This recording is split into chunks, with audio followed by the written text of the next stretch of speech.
So excited to tell you guys that this week, if you're watching this in real time, we start touring again. We got a 5-day run.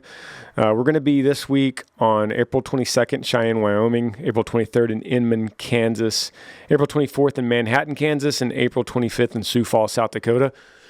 I hope to see you guys at one or more of those shows, and if not, we're going to be doing more and more. We're going to be announcing these, and I'll continue to kind of talk about them on this program as they come in, because we're just pumped to finally get back on the road and see you guys again. We're opening up meet and greets again, so you could find all of that information. Where do you get a meet and greet? How do you meet me? How do you talk to me? How can you ask me a question in person, just like you would ask me on this podcast? You go to grangersmith.com. And right there at the very front page, as soon as you get there, it's going to say Meet Granger. Click on that, or Tour, which I think is on very easy to find. And more of these dates are going to be start to come out and be announced. Just cannot be more excited about it.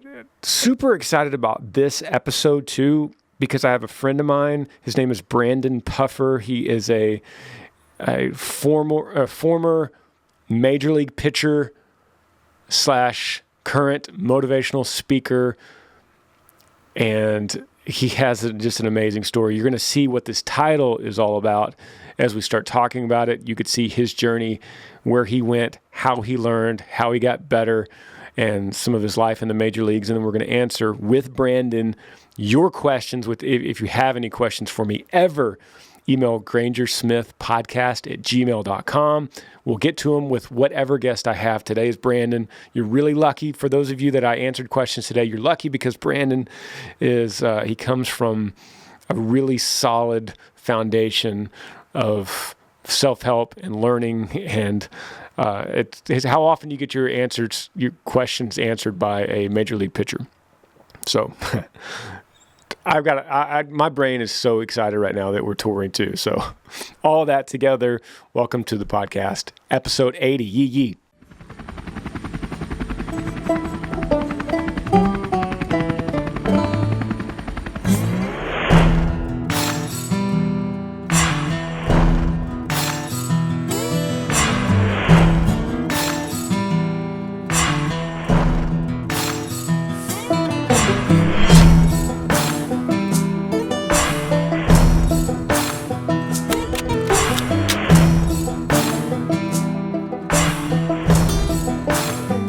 Dead cans and diesel, mud tires and smoke.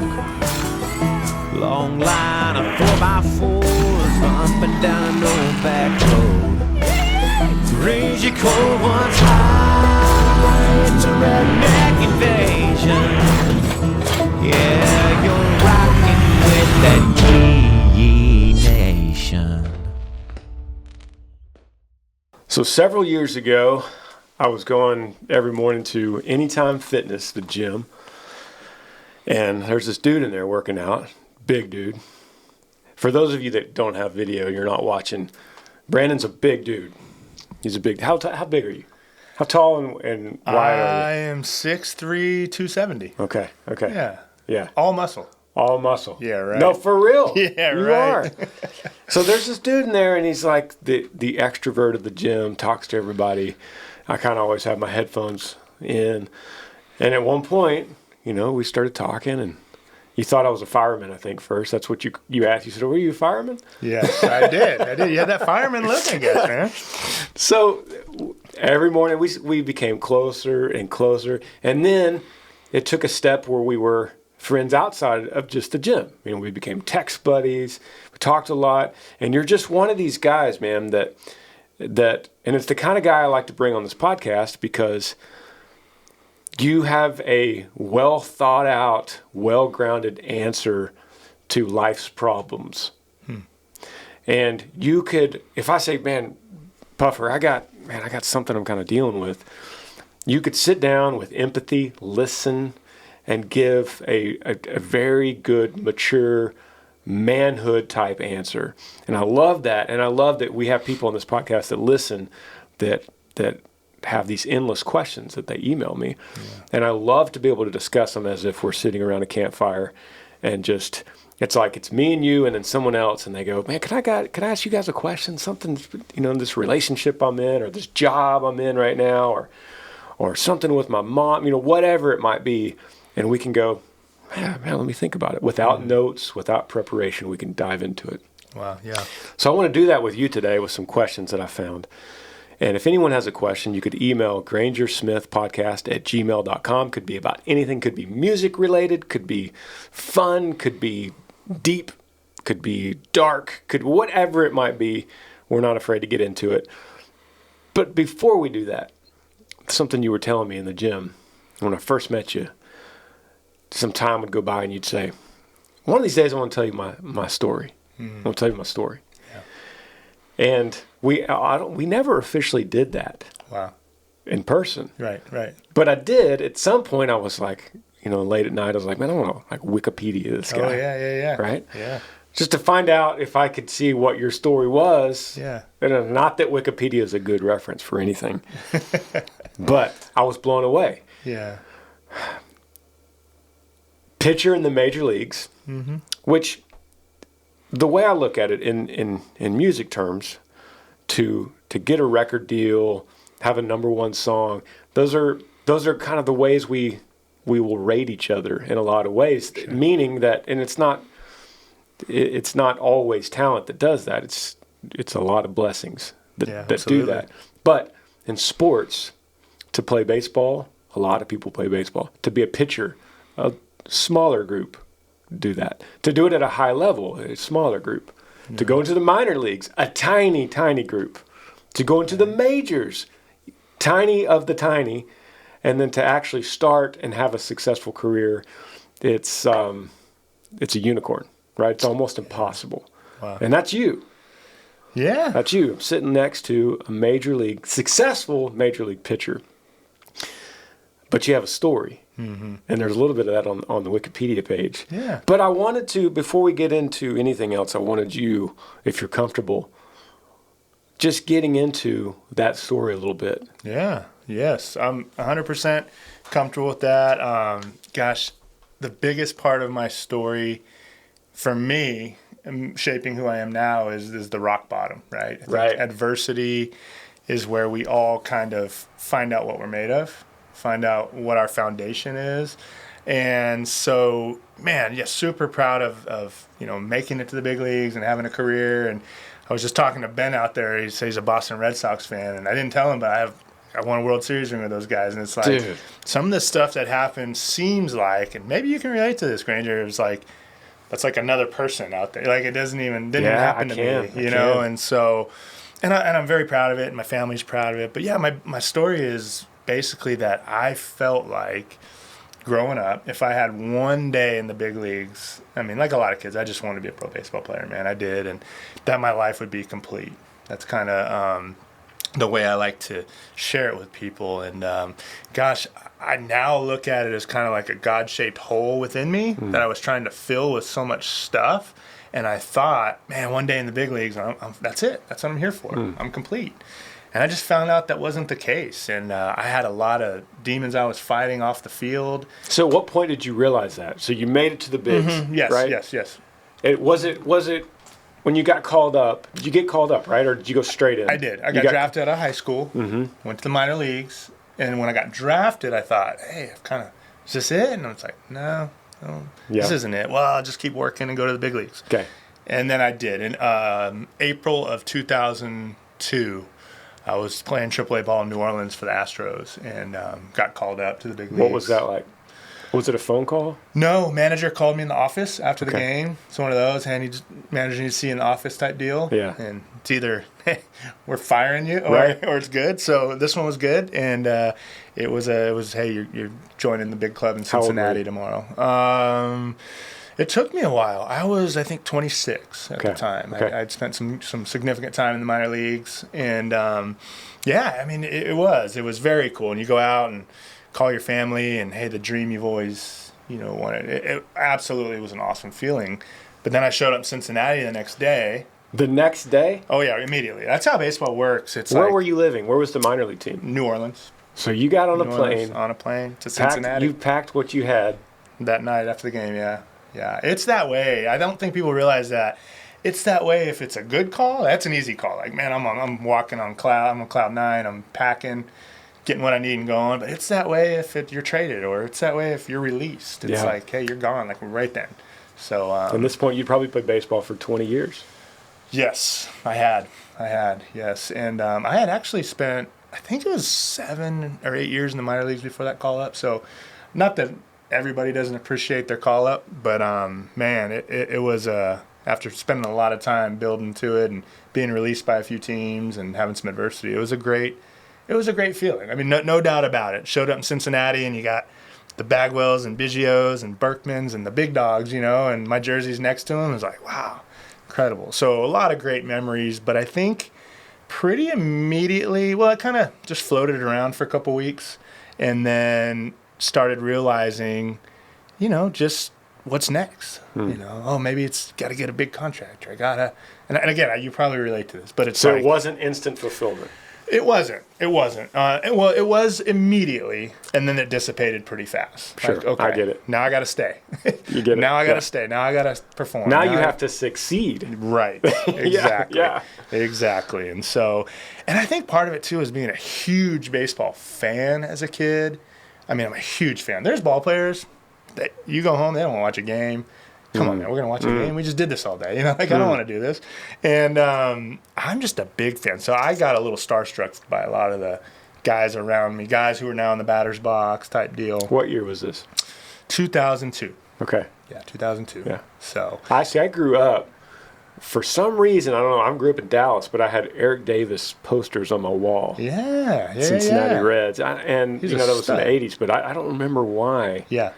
But I just loved the Reds. I loved him too, man. Number 44. Yeah. Held his hands real low when he hit. Yeah. Eric Davis was a stud. So that I don't think he was there, but like Barry Larkin was a big staple for Cincinnati at the time and that kind of stuff. So it was neat, but gosh, I'll tell you, it's hard bouncing around in my story, but what was a common theme beginning in high school for me was knowing what I wanted to do, but then really fighting the demons of alcohol and women and being a tough guy and whatever I thought would fill that God-shaped hole that didn't. Nor did baseball, nor did a World Series ring, nor did anything else. And so it took kind of like you said that rock bottom, that adversity. And for me, that was a little more hardcore than a lot of people. You read the book of Jonah, and it's like Jonah was a knucklehead.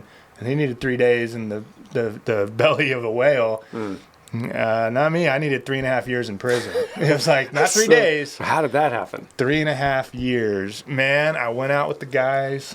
I was sober for 5 years. I went to Celebrate Recovery, was sober for 5 years.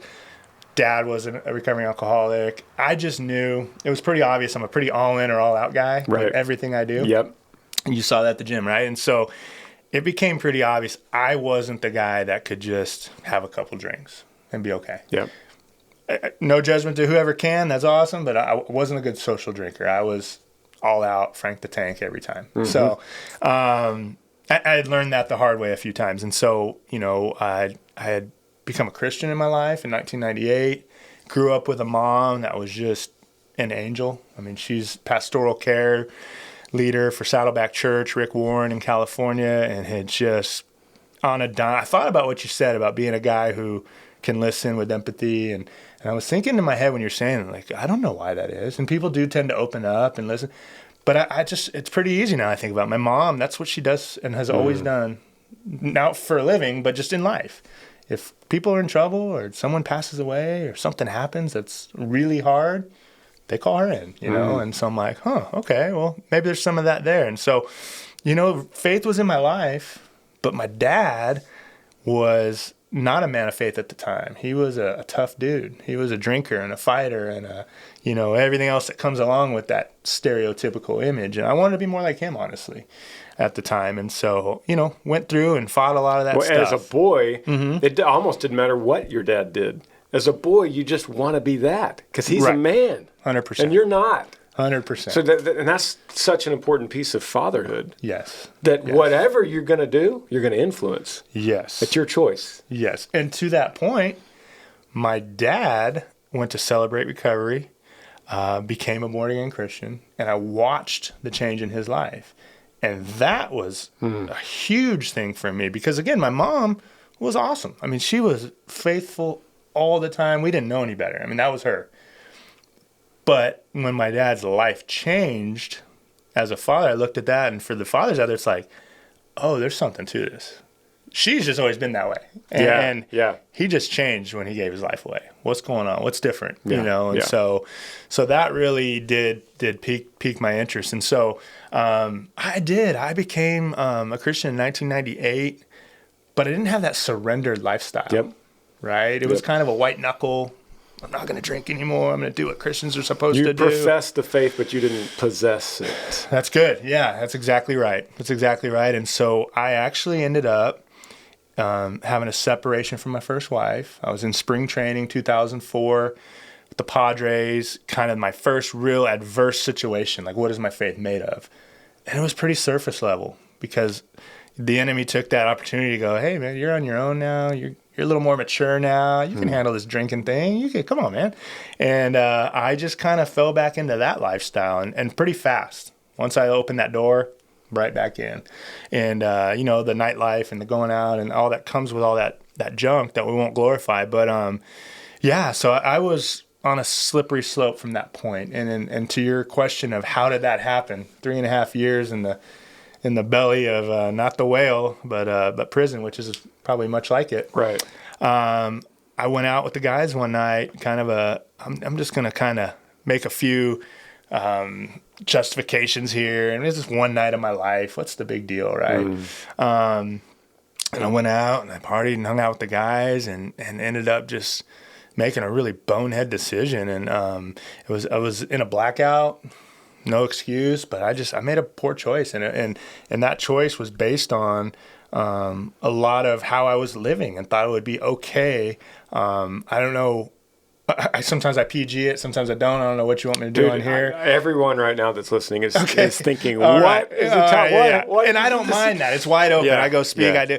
But yeah, man, I'll just be honest with you. But I was back in an apartment complex in Frisco, Texas, where I was playing at the time with the Rangers. By this time, I had been in the big leagues. For those who have seen Bull Durham, the Rangers called me back to be that older guy to kind of be there for their young prospects in AA. So I was the 33-year-old in AA. And, I went, and there was a lady that I had met that lived in that apartment complex. And I thought it would be okay to go knock on her door and see if she was having they used to have a lot of parties at that apartment. And my buddies, it was 3 a.m. They're like, go to bed. Yeah. No. Yeah. What are you doing? Go to bed. I couldn't shut it off. It was like, gotta go again. I'm all in. Yeah. All in. Yeah. And so, I'm just gonna be real straight up and say I the door was unlocked. I walked in, and I tried to take off my clothes and get in bed with her. And man, most people who hear that are like, what in the world? And then I've had people hear that and go, oh man, I've put myself in some pretty bad spots. And so I got burglary rehabilitation because I walked in there without being invited. And with intent to commit sexual assault, because while my intentions were not good, it wasn't like you go hold someone down. It's like, we don't know what your intentions were. You weren't invited there. You weren't supposed to be there. And that was choice I made. And so that'll walk with me the rest of my life, that one decision. And that's how I ended up doing 3.5 years in prison. And where was the prison? I was kind of all over Texas. I was up in Bonham, Buster Cole unit, at the Bird unit. I finished at the Walls in Huntsville. And just, sharing my story now, I went and spoke to the baseball team in Sam Houston a couple years ago. Yep. Matt Degg's a good buddy of mine, and he asked me to come speak to his team, and I did.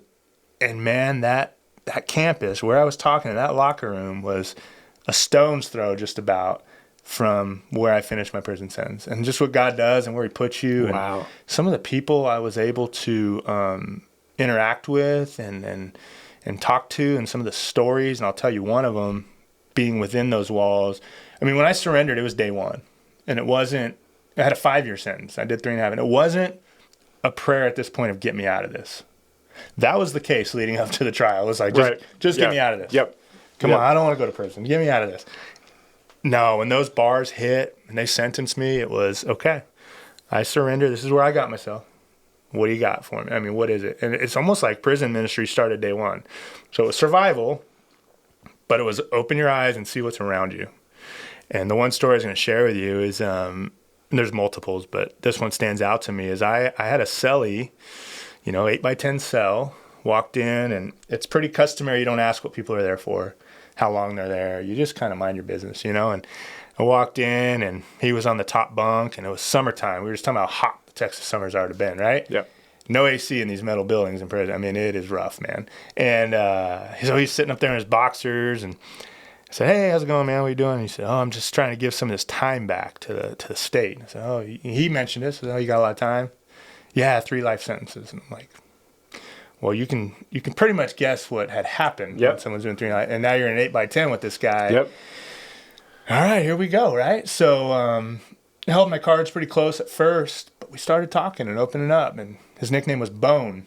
And I'm sitting here with Bone talking about how he viciously he killed 3 people. And as we got through some things, all I had was my little pocket Bible with me. I was in transit, so I had a little pocket Bible, and I'm just like you said, man, I was just listening. I'd read, and he'd ask a couple questions, whatever. And man, I spent about 10 days, 23-hour lockdown in there with Bone, and he shared with me, Granger, that the day before I came in that cell, he had hung his sheets up because he was going to hang himself because he had no hope.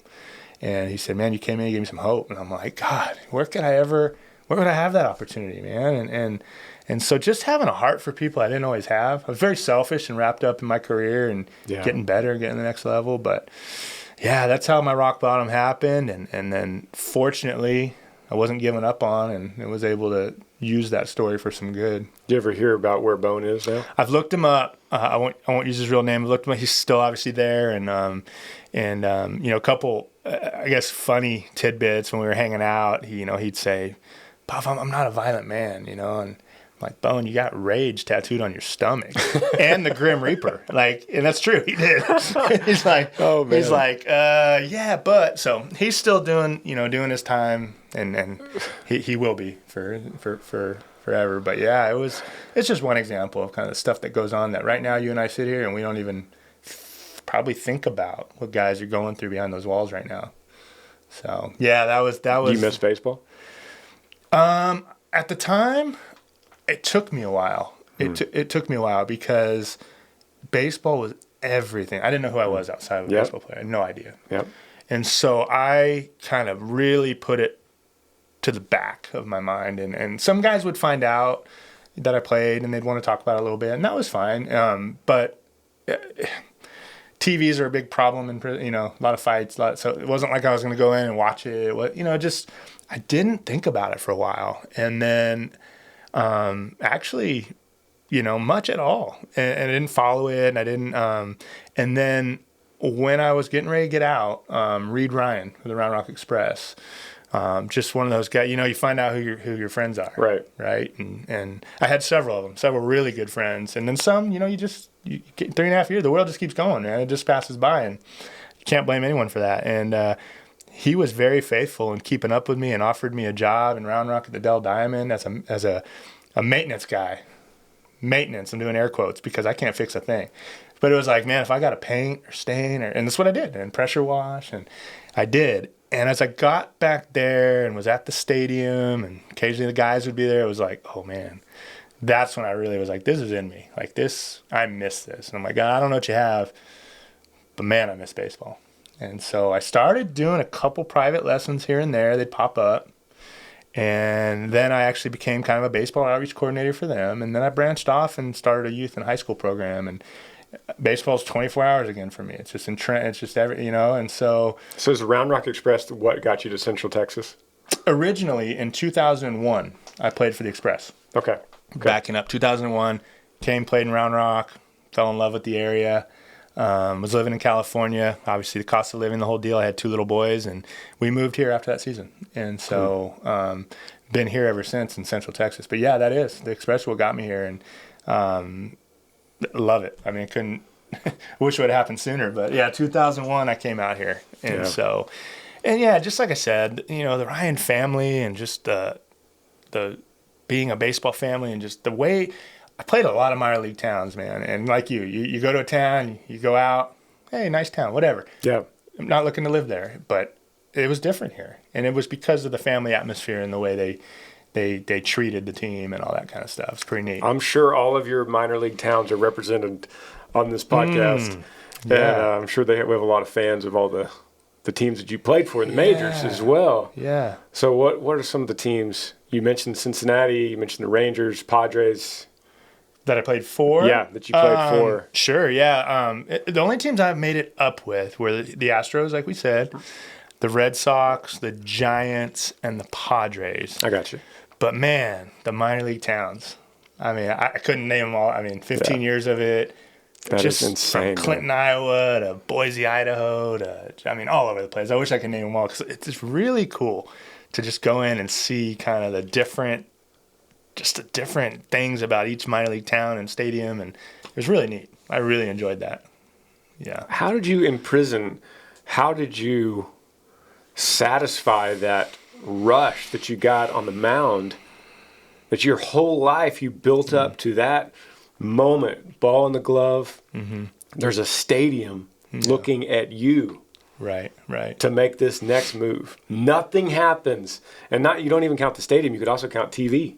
Right. All the people watching, the announcers, the other managers, the other teams, the other dugouts. Right. Everything happens when you make it happen, when you take the ball out of your glove. How do you reconcile that from going from that to an 8x10 cell with bone?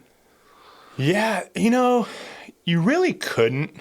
But that was a part of it. Or is that not even a thing for you? It is a thing. There is that moment, and there is that rush, and there is all that comes there. And really, once that ended, it was like, how will I ever get that back, right? Yeah. And in prison, what I think needed to happen was that needed to be taken away from me, because that allowed me to just focus on that. And then I'd finish an outing. If it was good, okay, good. I'm going to the next one. How do I work in between? If it was bad, beat yourself up. I got to get better. All about me, my career. And in there, I didn't have that. I worked out a lot. If I couldn't get out of the cell, a lot of push-ups, that kind of stuff to just keep my physical and my mind just kind of, but it was at times when we locked down, all I had was the Bible. Just read. Or just books. Just read. I read a couple books a day. And that's not going to provide or reconcile what you talked about. But I think in order to be to this day, right now, I will tell you that the coaching and giving back to these kids and watching young men go play at a college or being a liaison for them through schools gives me that. Yeah. I didn't know it. Going on the weekend, going to war with these guys, coaching, gives me what I had when I was pitching. But I needed the 3.5 years of not getting that to focus on where I needed to be.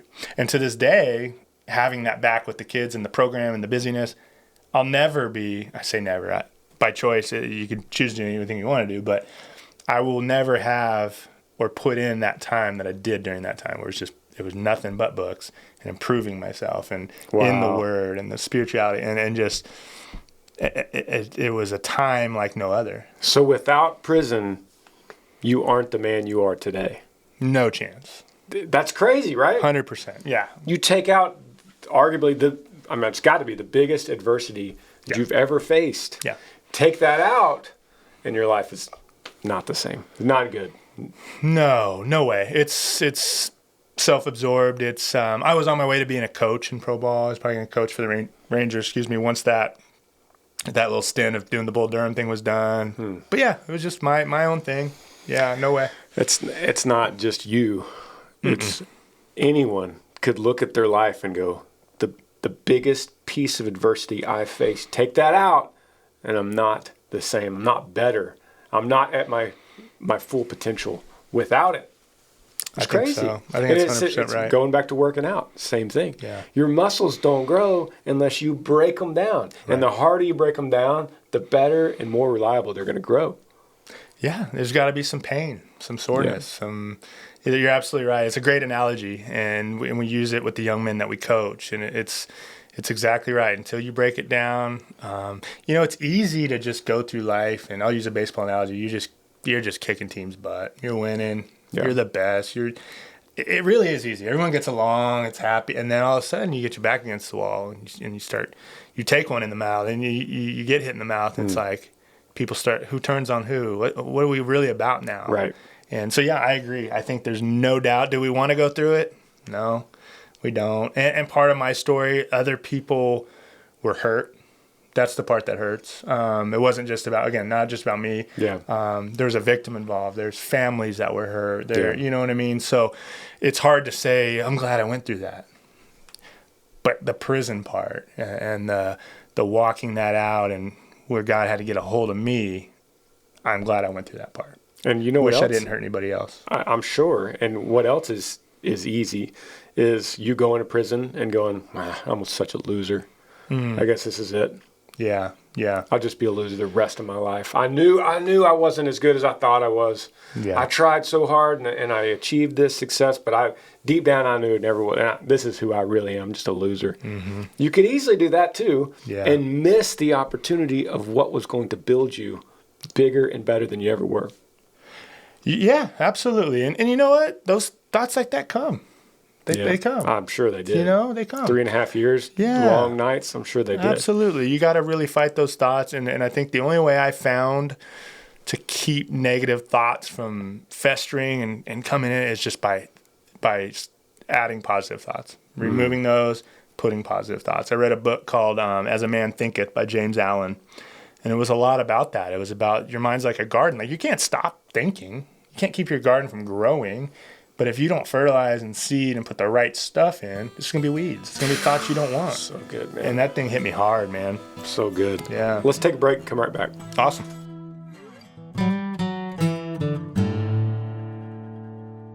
This podcast is brought to you free of charge by Features, one of my favorite sponsors for the podcast, Features. Have you ever thought about this?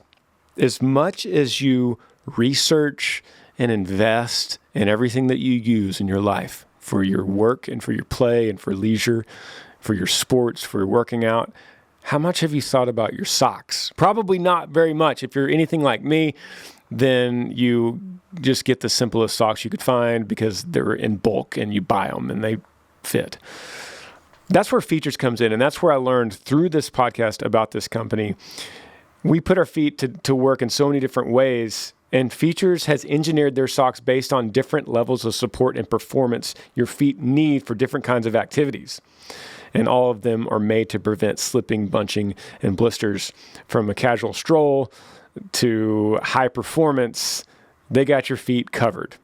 So I'm wearing mine right now. I always wear mine. They fit, the heel fits perfectly around. It's like tiny shoes under your shoes, and they feel amazing. They have custom fit, durability. You have a peace of mind knowing that they're not going to bunch up no matter what boots or tennis shoes or whatever you're wearing.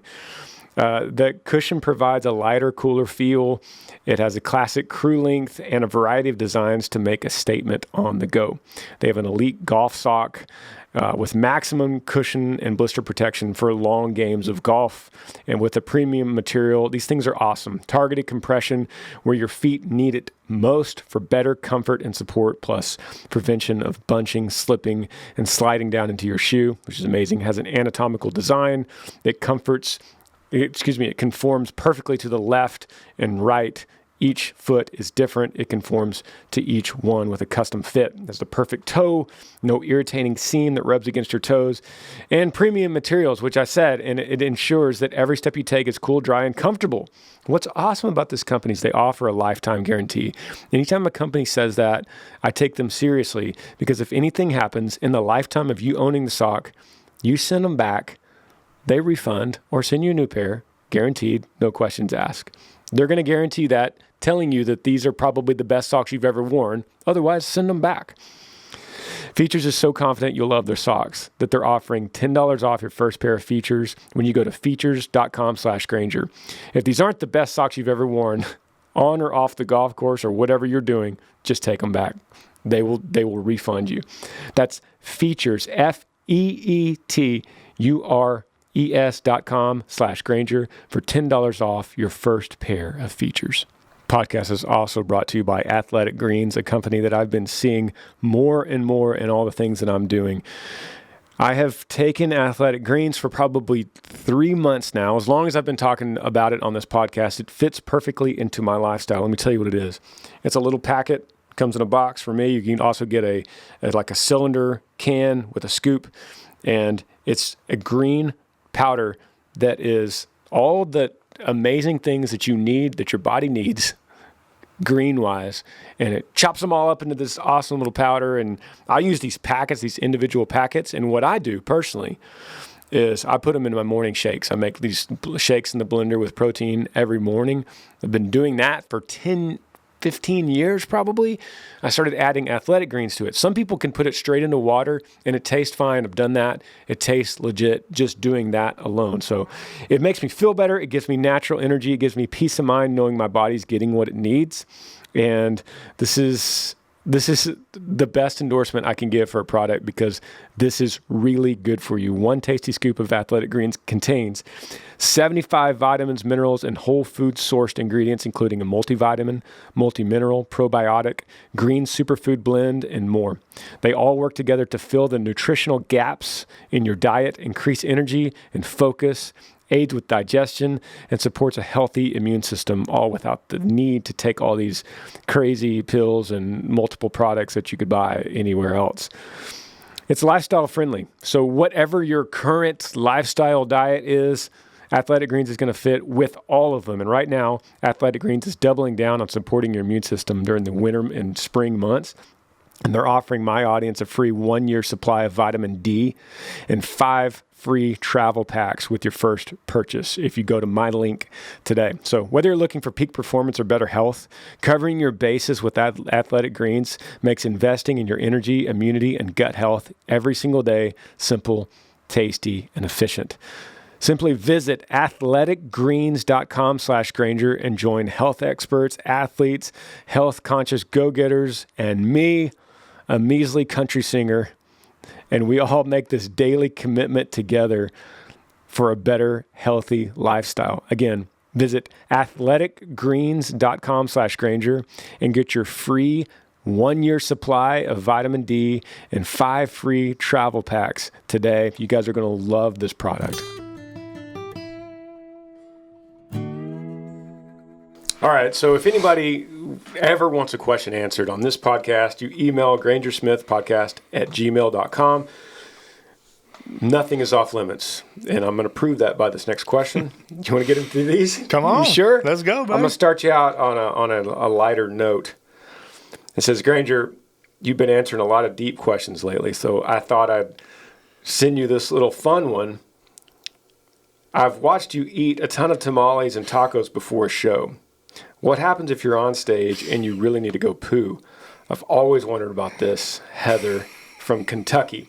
Shout out to Kentucky. Thank you, Heather. And I'm going to shoot this straight over to Brandon because I think this has to be a thing in baseball too. I mean, what if you're on the mound? Yeah.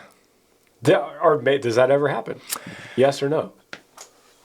If you're in the bullpen waiting your turn to pitch, yes. And I was a big routine guy in my career, Granger. Like, if you move my chair an inch, I knew it. If it was the 4th inning, I would disappear to the clubhouse and come back. And one time, our pitching coach, Mike Maddox, who's now a big-time big league pitching coach, called me and goes, "Hey, how was that 4th inning poop?" And I'm like, "How do you know where I was?" He goes, "Every 4th inning, you disappear." So I tried to alleviate that before getting out on the mound. I don't remember ever having to make that emergency timeout and run to the dugout. Gotcha. Yeah. That makes sense. What about you? I've never had it on stage. I think there's something about adrenaline that will just suppress it. Yes. But I've had those moments where it's like an hour before the show, and it's like, man, I gotta go. And on a normal night with a normal venue, and there's a nice bathroom right there in the green room, great. Yeah. But there's a handful. It seems like it always happens on these kind of nights when it's like a festival, like a county fair. Yeah. We can't go on the bus. That's just a thing. You can't go on the bus. Yeah. So there's a county fair, and there's a porta potty right outside my bus, and the door is facing the crowd, and they're all out there waiting. Man. So I'm thinking, I got to go out there, open the door, wave to some people, go in for a while, come back out, wave. I can't do it. I can't do that. Wow. So do you want the most incredible Prison bus poop story? Yes. Is this podcast fit for prison bus poop? Yeah. So you said you don't poop on the bus. Yeah. Standard procedure. Yeah, standard procedure. Minor league bus, don't you dare. Yeah. Don't do it. We're all going to be on this bus, right? Yeah. Yeah. So just imagine a bunch of hardened inmates on a prison bus cuffed together. Oh. You better believe you don't poop on that bus. Yeah. When I was doing my time, I had to go to a medical appointment in Galveston because my stomach was messed up. Mm-hmm. So I had to get a colonoscopy. Those are fun no matter where you get them, but in prison they're really fun, right? Yeah. So I had to do all the prep. Went in, had my procedure, back on the bus. We're rolling. The prep hit me. I'm on this bus, and I'm looking around, and I'm like, I gotta go poop. And there's this just really nasty toilet in the middle of everybody, which isn't abnormal in prison. You get used to, you're not getting privacy, right? But not on the bus. And the guy next to me looks at me, he's like, I go, no, you don't understand. Like, it's not gonna wait. This prep for the colonoscopy, it's not waiting. Yeah. I got up. Sorry, dudes. I mean, immediately the grumblings of, oh my, no way. I had no, talk about embarrassing, man. I'm like, I can't, there's no other option. The other option is really bad because it's happening. Yeah. So yeah, that was one of my stories I occasionally share. Heather had no idea. Heather from Kentucky had no idea this was going there.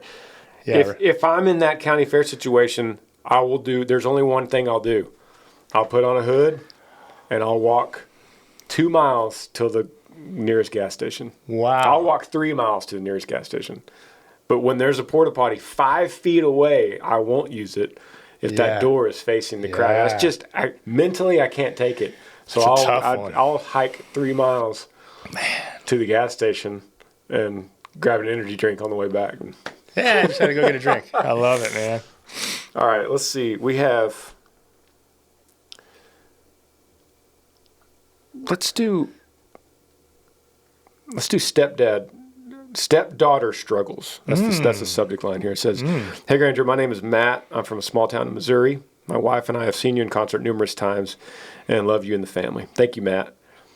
He says, I have 2 stepchildren whom I love as my own. I would absolutely do anything to see them smile.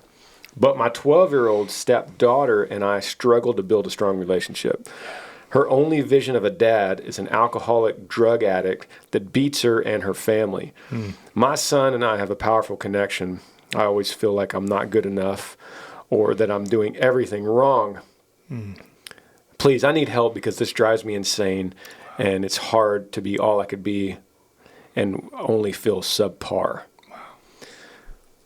So, yeah, thanks, Matthew. I appreciate you, buddy. Shout out to Missouri. Great question. Probably pretty common question. A lot of people dealing with blended families like this. I don't know if this is a question you purposely brought up because I'm on here. No, I saw stepdaughter struggles. Wow. So, Matt, I have 2, I call them bonus daughters, 2 stepdaughters. When I got out. See, I didn't even know that. I knew you have your daughter. Yeah. So I have two biological daughters. Yeah. And a biological son. Yeah. My wife and I got married. 2 bonus daughters. I could not empathize more with Matt because one of them absolutely 100% accepted me as their dad. And treat them like my own. They are my own. Was raising them day in and day out. And the struggles were real. They had a similar, they've seen a similar father figure in their life, the biological father. And, man, I'll tell you what, one of them we just connected, not right off. There was a struggle at first because my wife was a single mom for 10 years. So it was like, wait a minute, who are we sharing with? Yeah. But once we worked through all that, I mean, there couldn't be any more I love yous and you're my dad and you're the best and then the other one, incredible relationship. But I feel, and maybe Matt feels this way, that she feels if she says I love you to me, if she opens up all the way to me, she's doing something wrong towards her dad. Yeah. That's the best way I've been able to look at it because I've struggled, I fought through it, I've tried everything, and then eventually what I did is I just let it go. I just said, I'm going to love them the best way I can love them. They do love me. If she won't say it, or she will, or she won't, she does. They do. Yeah. And they love Matt. And they, man, being a stepfather, Granger, is hard, man. It's hard, but it is so rewarding. Because to step in and take that role is not an easy thing to do. And then to feel like it's not being accepted or appreciated hurts the man ego, hurts the pride. Like, look what I'm doing for you. You know what I mean? And I just had to kind of get out of myself. And I still struggle. Still struggle, man. But I couldn't relate more to a question because it's the exact scenario. And my best advice, not that I'm some kind of pro, but is just keep loving them the best way you can. And they're going to see it. And they're going to appreciate it. And his wife, right? Oh, and his wife. She's going to see it. I just think it's one of those things that in the trenches gets tough. But looking back, if you just stay consistent and stay loving and stay and doing exactly what he's doing. Well, she's 12. Does that matter? That's the exact age of Haley, who was my younger stepdaughter when we met. Exact age. And Ashley was 14. So pivotal years, right? Pivotal years. And you step in, and all that little girls are going through, and you're there as a man, and they will see it and they will appreciate it. They will. But it'll be a struggle. So I think what Brandon, also what he's saying, Matt, is that you feeling subpar and this driving you insane, and that's in your head because what she's given you, this 12-year-old girl, what she's given you isn't necessarily what's in her heart. She's putting up a front. Right. And she's feeling this guilt of sharing her love with another dad that's not biological. And with that, she's gonna give you resistance. We've all seen girls; they're great at giving resistance. That's just they're like naturally born to do that. Yeah, and it's a good thing for the most part. That's why my little girl, she is, when she wants something, she's strong about it, man. You just could not break that. Right. So it's not on you. If you're fulfilling your job, that's not on you. Right. So you give her that love. You give your stepson that love. And most importantly, above those, you give your wife that love and watch that trickle down. And one day, it might not be tomorrow. It might not even be for 10 years. She might be 22 years old before she has a breakthrough and goes, you know what, Matt, or whatever she calls you, thank you so much for treating Mom the way you did, for loving us, for giving us a home, providing for us when you didn't have to. Yeah. It's like that old Brad Paisley song, The Man He Didn't Have to Be. Yeah. And this is a war of attrition with her. There's no way you're going to convince her tomorrow, or you're going to bring home flowers or candy and all of a sudden convince her that, oh yeah, I love you, Matt. I love you.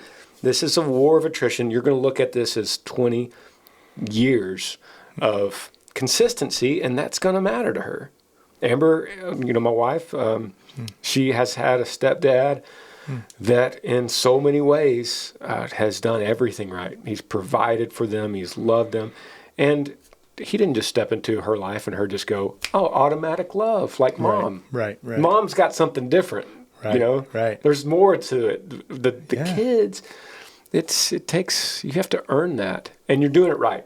Yeah. And another thought on that, Granger, and I'm thinking this in my own life, is because of what you explained and what's been shown to them and modeled to them as a father, there's been some hurt there. Yeah. And now think about how scary that is to get vulnerable and go, totally, man. All right, I'm open. I'm giving it to you. Totally. Are you going to hurt me? Are you going to break my heart? Are you going to go to drugs and alcohol? It's like, man. Yeah. So there's probably a lot in there that I can't even imagine what these kiddos are going through in my life as well, to where as much as they might want to give it all and be vulnerable, it's tough. Dude. Just keep loving them, man. I say this too, Matt. What's obvious about this, that Brandon knows too, is the difference between the boy and the girl. Girls are just smarter at this age. Yeah. They're just more perceptive. Yeah. They're digging way deeper. The guy's like, Oh, he throws the baseball with me. Yeah. He takes me to get pizza. He's so cool. Yes. That's easy. Yes, that's very true. Yeah, he shot me how to shoot a deer rifle. I like this guy. Yeah. No, the girl's going to take years because they are just natural. Those creatures are just naturally more perceptive and, let's face it, they're just smarter. They're just smarter. Especially at 12. Yeah, absolutely. Dude, great question, Matt. It's awesome. Let's go to... Let's see what this one says. Yeah. It says, hey, I'm Clayton Dottie. I'm from Newport, Oregon. I've been struggling with close friends and people using me for my kindness and leaving me, and it's made me struggle a little bit because some of those were my closest friends ever. They were brothers and sisters to me, and they left, and like I said, it hurt and affected me a lot. I've been trying for a long time now to overcome and learn how to be happy on my own. So I was curious, how do you get over that and not to think about it and let it affect you? So he says he's been struggling with his close friends and people using him for his kindness and leaving him. And it's made him struggle a little because they were close to him. I think there's something more to this. Clayton, first of all, shout out to Oregon. Thank you for writing in. I think you're answering your own question by saying, you're trying to overcome and be happy on your own, which is like step one. These people are not going to provide your happiness for you, no matter who they are. I personally feel like they were the wrong friends to begin with. Well, the wrong crowd, right? Right, yeah. Don't ever look at it as your kindness drove anybody away. That's not going to, the right person is not ever going to be driven away by kindness. Hey, I think Clayton is filtering out some new friends, some friends that he's going to open himself up to draw the right people in. I think so too. And I think, man, Granger, it comes down to expectations, right? What are your expectations of these people? You expected more, right? You expected them to reciprocate the kindness. Good. And man, Clayton, I hate to say this, and we're all learning this. It's like people are just going to let you down. People are people, and they know how to hurt, and they're selfish by nature. And so I think, I hate to say lower your expectations. No, you should have high expectations for good friends. But if your expectations of these folks were one thing and you're receiving another, then like Granger said, they're probably not the ones that are going to stick with you through thick and thin, and you're finding that out. Yeah. Maybe Clayton, maybe you're smothering a little bit too. Maybe that's part of this. Maybe to switch the word kindness, maybe you're smothering a little bit. Maybe you're too much sometimes. And that goes back to you saying, I need to be happy on my own. So, you know what? Sometimes going to a new gym, you just did this. Go to a new gym, and it opens yourself up to new people. And it doesn't have to be a gym. It could be any kind of hobby, or it could even be a grocery store. You switch grocery stores, there's new people, new faces. And I think it's a positive thing, Clayton. I think you're opening yourself up to a new chapter. Man, Brandon said it right. People are going to let you down if you expect them to fulfill you and create your happiness inside. They're going to let you down every time. So will parents. So will step parents. Yeah. So will stepdaughters. We're all human. So it's a good question, dude. Thank you for writing. Thank you for the transparency, right? Yeah. The honesty. That's really cool. Yeah, absolutely. I want to go to this questions from an expecting dad. That's the subject. It says, hey, Granger, my name is Cameron. I'm from La Crosse, Wisconsin. Shout out to Wisconsin. I've been listening to your music for a very long time. My wife and I started watching The Smiths, and I appreciate you, buddy. It says, you and Amber have a very contagious, positive outlook. I got married in October. First baby is due in July, hopefully July 4th, because America. We close on a house in a couple of weeks. We've decided my wife is going to be a stay-at-home mom. You and Matt Demo are good father role models that I want to strive to be. What advice would you give to a new dad? Also, I want to talk about your positive attitudes. I used to be a 100% glass half full kind of guy, but over the last year, I've really been struggling to stay positive. How do you stay in such a positive mood? And that's the part of the question I saw and thought, this is a puffer question. Oh. Because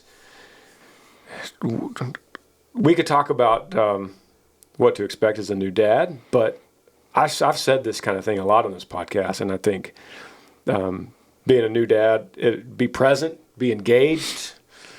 Don't start looking past each little baby stage, because God gives you the exact amount of time you need before that baby grows, and you learn with the kid, so you don't have to start thinking about how are you going to baby-proof the house when they're an infant. You just worry about bottle feeding. You don't have to, when they're a toddler, you don't have to start worrying about them dating. You're going to have enough time to learn that stuff. So don't worry, just soak in. You're hardwired to know how to do this. So just soak it in, be present. Congratulations on closing on the house. But what I want to talk about is the glass half full that you used to be, and now you're struggling to stay positive. What do you think, Brandon? Everyone that meets Brandon Puffer walks away and goes, that is a positive dude. If there was any adjective to describe you, positive. Wow. Thank you, man. That's a lot of pressure. And you kind of explained a little bit of that. Yeah, Grant, you mentioned earlier when we first met, we were at the same gym, head nod, what's happening, what's going on, buddy? You see the same people, right? And I remember the first thing you came up and said to me, you said, I don't. I do. I remember. I have a weird memory, man, like an elephant. And you were like, Brandon, dude, all right, what are you selling? Because I'm buying it. What is it? And I said, what? What do you mean? You're like, yeah, you're always so positive. You're always smiling. You're always, yeah. And that's when I was like, yeah, I thought you were a fireman and whatever. But the only way to explain it for me, and I think I explained it to you this way, several years ago when we first met, was just where my hope comes from, man, my faith. Like, and it's not only that. Well, it is only that. I mean, that's the biggest piece. Right, I get you.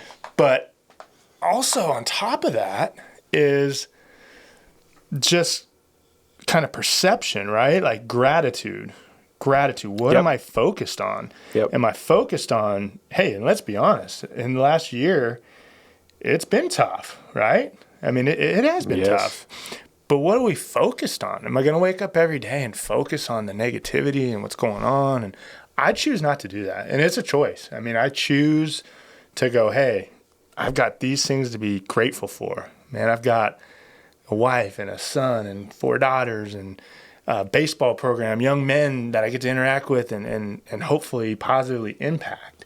And those are the things that keep me going. Now, am I always positive behind closed doors? Of course not, man. The guys who know, the ones who know me best, my wife, my kiddos, another country reference, right? They usually get what's left of me. Yeah. Not the best of me, right? Yeah. And that's hard. But at the end of the day, the positivity that I try to give out is just simply a choice every day. Like, hey, God, what do you have for me today? What am I focused on? Because I promise if I was to sit and look at all the negativity and dwell on a lot of the things going on, I think that would show up in my attitude. Yeah. And it's not always positive, man. But that is what helps me to be a glass half full guy and have just good people around me who I surround myself with is huge. That's so good. Cameron, in February in Texas, we had this crazy ice storm. And it basically shut down most of the entire state from whatever anyone was doing. Their schedule was changed. Sure. You weren't going to your normal work. You were surviving. Well, we were on these power on and off rolling black. Were you on that? We had just moved. We decided to move at the front end of the ice storm, which was not very comfortable moving. But then for whatever reason, where we were in our new place, we just never lost anything. We were really blessed. That's man. awesome. And I hate to a lot admit of my band said that too. Yeah. Well, the example I was going to use is that we were on this rolling blackout, and they were cycling us, and we were taking notes on when the power would go out, we'd say 7 p.m. And then the power would kick on at 9 p.m., we'd go 9 p.m. So we were just trying to keep some kind of schedule to figure out, when could we use the microwave to thaw out some frozen deer meat or, whatever it's going to be. So when we would expect the power to come back on and it wouldn't, we would get devastated. Mm-hmm. And then we would expect it to cut off and it would stay on and we would celebrate. And Brandon said expectations. Well, if you could keep your gratitude a little bit higher than your expectations every time, yeah, you're going to be happy. You're going to be a positive guy. Now, what's crazy about my whole story is that we're celebrating power. Right. We're celebrating the lights coming on. Mm-hmm. Like, dude, when's the last time you flipped the light switch and you just cheered and hugged and yelled? That's ridiculous 4 months ago. Right. But here we are. Our expectations are super low. We're just trying to stay warm. We're just trying to figure out what the next meal is. And the lights stay on a little bit longer. The heater stays on a little bit longer. And we're hugging each other because our expectations were low. Therefore, our gratefulness was way higher just to have power. And then you could relate to this because there was like a Tuesday afternoon or whatever when all of a sudden the sun came out. And it was just beautiful blue sky. Now, it was probably 20 degrees. It felt like 80. Yeah. Because of what we had been dealing with. I forgot I'm talking to a Wisconsin guy here, so this is like no big deal. Tough. Yeah. This is like no big deal to Cameron. But man, when we expected it to be 5 degrees and it ended up being sunny and 20, we were celebrating. Now today, if I walked out and it was 20, I would be complaining because I don't expect that. My whole point is in anything in life, if you keep your gratefulness, it doesn't have to be a lot more, but just a little bit more than what you expect, then you're going to be happy. That's the key to being positive and being a glass half full kind of guy. Yeah. So when you got this baby coming, you got this house coming, you're closing on this house in a couple weeks. Yeah. Man, what's crazy is you're going to walk in with the key and you're going to put stuff, you're going to be so excited, and in about 6 months, you're going to be tired of it. Mm-hmm. It wears off so fast. Yeah. So just to continue to cultivate that gratefulness. Like, I don't know where you're living right now, but it's 6 months from now, be thinking about that. We go, man, 6 months ago we were in that little apartment. We had to go to the 3rd floor. We had to carry cartons of milk up 3 floors, and there was no parking spot, so I had to park 100 yards away to walk. But now I just parked in my own driveway. Don't let that get away from you. Don't ever let that driveway go away, no matter how long you're in this house. So it's a mind trick, so much so. It is, man. And I what it tells me about me and probably us is how much we take for granted. Is what I'm hearing. Yes. We just take it for granted, man. Like power. We recently had hot water. We just got AC back in our house yesterday. It hasn't been very warm, so whatever. But it was summer, right? It's a big deal. Wow. And we were celebrating. I came home. My wife stayed for that, and she's like, "You hear it? You feel it?" And we're like, "Great example." AC. It's all us. I mean, but it's huge. And just to wrap it up, man, Cameron, I would say literally write out a gratitude list. And what I'm reading in your short email, man, I don't know you, but a new house, a baby, a wife. Yes. You got a lot to be grateful for, man. That glass is more than half full, America. Man. America. Come on, baby man. Coming July. Dude. Write it out. That is so true, man. Every morning, make this. And for anyone that's listening, do a little journal. I love to journal every morning. And you guys have heard me talk about that. And it's especially fun journaling now because I could look back on 2020 this time. Like the sky was falling last year. Mm-hmm. So it's fun to go back and to read my journals from last year and go, didn't even matter. Right. Didn't even matter. Right. Perspective-wise, it didn't matter. Right. So do a little journal. But then at the end of that journal, just write down some things you're grateful for. It could be the sun. The sun's out today. It could be got cold AC. It could be you're having scrambled eggs for breakfast and you love scrambled. It could be anything. Mm-hmm. It's really, this is not about, I finally got 10 grand in the bank account. It's not that. It's not that. I mean, it can be, but I'm thinking aim lower. And you'll be surprised every morning just practicing that, putting on paper, verbalizing it. Man, tell your wife how grateful for you are for it. Brandon walks in his house in 3 months. Go hug your wife and go, AC. She's going to look at you like you're crazy. Yeah. But that's the perspective. Start taking it for granted, man. It's funny because just yesterday, I get up early and we still live in a barn, the RV in the barn. And so I get up early and read, and usually the lights are off, and I'm just reading by my little light there by my Bible, and Amber goes around to the barn and flicks on the lights to the barn that turned on, and I had that little flutter feeling like power's on. Oh yeah, and I told her, came back. Power's on. Yeah.